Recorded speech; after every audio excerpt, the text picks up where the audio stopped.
Do you have any reaction to what's going on this week with Urban Meyer and Ohio State, having been there pretty recently? Yeah, you know, I've followed it obviously.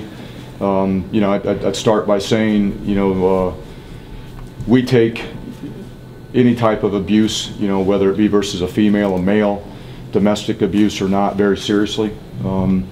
We have a lot of sympathy for victims in those situations. I can't tell you, you know, who knew what when, any of that type of stuff.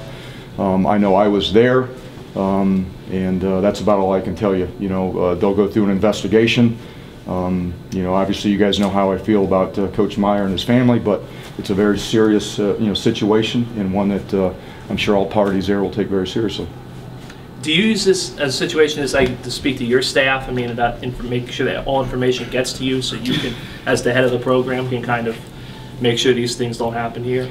Yeah, I mean, every opportunity you get to use it as a teachable moment for your players or staff, regardless of where the situation happened. You know, I think we try to do a great job of being out in front. You know, when you're dealing with so many people in an organization, problems are going to come up, whether it's from players, support staff. You hope that you've hired the right type of people to make the right type of decisions, be great role models for the players, for the university, but issues are going to come up, and so we talk about them in anticipation of something like that. And you know, what are the accepted behaviors, what are the non-accepted behaviors, you know, what are the standards that you have to do your job with, and you know, here in the building with the players and away from here.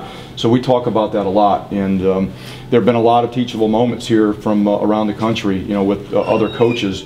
As you look at some other guys that had issues, you know, I think there's another, you know, staff in the ACC or something that had an issue that in the spring that we used as an opportunity to talk about as a teachable moment too. So it's about anticipation, it's about communication, and it's about hiring the right people around you, and then when issues come up, handle them, you know, the right way, and gather facts, gather information, and deal with them the best way that you and the university feel fit.